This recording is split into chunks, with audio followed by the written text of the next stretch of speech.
तो कहीं भी संविधान में पढ़ेंगे या कोई भी, तो इसका दो ही चीज बनता है। पहली बात तो क्या है, भारत, और दूसरा है इसका, और जहाँ भी मेंशन है हिंदुस्तान या आर्यवर्त, ये सब पुराने इतिहास, जैसे कोई राष्ट्रवादी इतिहासकार जो होगा वो भारत और इंडिया लिखे, ठीक। अलग अलग तरह के इतिहासकार आते हैं, जैसे कुछ होते हैं तुम्हारे, उसको क्या कर सकते हो, धार्मिक, धर्म से जुड़े, तो उसको कहेंगे हिंदुस्तान, ठीक है। लेकिन असल में जो संविधान में है वो दो ही नाम का मेंशन है, वो भारत और इंडिया। तो पहले तो अगर हम लोग ले ले डायरेक्शन, तो ऊपर में नॉर्थ है, नीचे में साउथ, और ये हो गया मेरा ईस्ट, ये हो गया। भारत टोटली 7 देशों से स्थल सीमा से आता है, लैंड, ठीक है। हाँ बोलो। श्रीलंका स्थल सीमा नहीं है, जल सीमा, अभी बताएंगे। पहली बात तो इधर वाला जो तुम्हारा एरिया है वो है पाकिस्तान, ठीक है, और ये है अफगानिस्तान,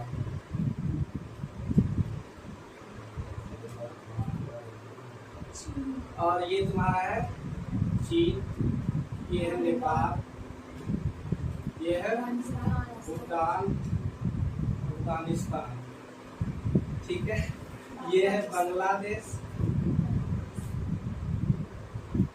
और ये है म्यांमार। बर्मा कहा जाता है, ठीक है। तो कितना देश हुआ, 1 2 3 4 5 6 7।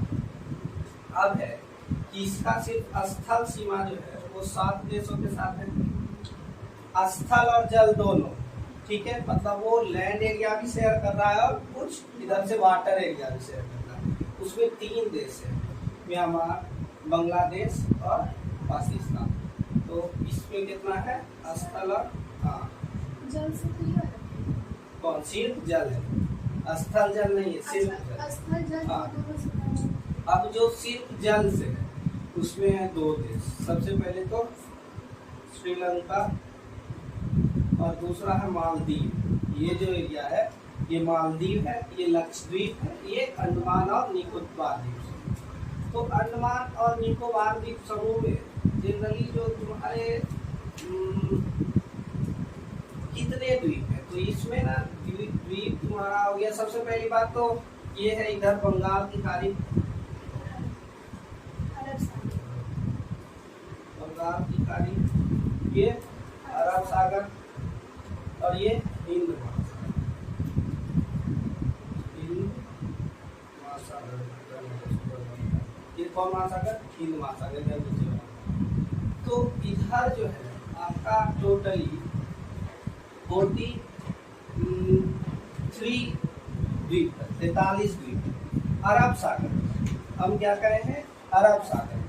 और सिर्फ पूछा जाए कि लक्षद्वीप में कितने द्वीप है, तो इसमें हो जाएगा तुम्हारा 36।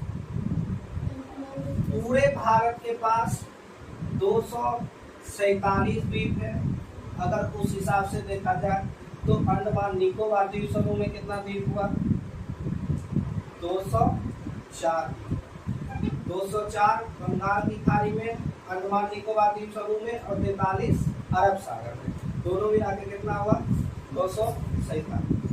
अब है कि बांग्लादेश सबसे जो बड़ी स्थल सीमा है वो किसके साथ शेयर करता है, तो 4096 किलोमीटर की सीमा बांग्लादेश के साथ शेयर करता है। और इसका जो सबसे छोटा सीमा है वो 106 किलोमीटर अफगानिस्तान के साथ है। और इसका जो टोटल स्थल सीमा है, लेकिन यहाँ से जो आता है ऐसे करके, ये टोटली 15,200 किलोमीटर, और ये तुम्हारा 6,000 समथिंग किलोमीटर केवल जल, ठीक। और जब मुख्य भूमि का जल लिया जाता है, मतलब भारत का मुख्य भूमि क्या है, ये वाला एरिया, अगर सबको जोड़ लिया जाए लक्षद्वीप और अंडमान निकोबार द्वीप समूह को, तो ये 7,000 समथिंग चला जाए, ठीक है। और 6,000 ये 6,000 सिर्फ मुख्य भूमि का, ये और अगर अंडमान निकोबार द्वीप समूह और लक्षद्वीप को मिला दिया जाए तो ये 7,500 समथिंग या 515 16 आता है। अब आता है कि इसका जो सबसे उत्तरी भाग है वो जम्मू कश्मीर में है, ऐसे अभी लद्दाख में होगा, वो जो है अभी लद्दाख में उसका नाम है इंदिरा कौर। सबसे उत्तरी जो है वो है इंदिरा कौर, सबसे दक्षिणी जो है वो है इंदिरा पॉइंट, ठीक है। लेकिन अगर पूछा जाए मुख्य भूमिका सबसे दक्षिणी वो है कन्याकुमारी, मुख्य भूमिका कन्याकुमारी, लेकिन सबसे दक्षिणी पूछा जाए तो इंदिरा पॉइंट और सबसे उत्तरी पूछा जाए तो इंदिरा कौर। और सबसे ये जो है पश्चिमी में आता है तुम्हारा सर क्रीक करके था, सर क्रीक, ठीक है, ऐसे इसका नाम कंफर्म नहीं है, ये गुजरात में, और ये कुछ बंगलोक करके था, बंगलोक करके, ये अरुणाचल प्रदेश में। अब देखो ये तो जनरली हम पॉइंट देखिए कौन का है। 1896 में जब अंग्रेज यहाँ थे तो भारत पाकिस्तान का विभाजन कब हुआ? 1947 में। हम बात कब की कर रहे हैं? 1896 में अंग्रेजों के द्वारा भारत और अफगानिस्तान के बीच में एक रेखा खींची गई, इसका नाम है डूरंड रेखा, डूरंड रेखा। और फिर से 1947 में भारत और पाकिस्तान के बीच में सर रेडक्लिफ के द्वारा एक रेखा खींची गई, उसका नाम है रेडक्लिफ रेखा। और 1916 आए यहाँ पर 1916 या 1916 में एक रेखा खींची गई भारत और चाइना के बीच, उसका नाम है मैकमोहन, ठीक है। बाघा बॉर्डर, जो बाघा बॉर्डर है का अमृतसर में, ठीक है, पंजाब में बाघा बॉर्डर। अब आता है कि भारत को दो भागों में बांटने वाली एक रेखा भी है और एक पर्वत श्रृंखला भी है। तो अगर रेखा को लिया जाए तो ये आपकी कर्क रेखा, इसका मान 23.5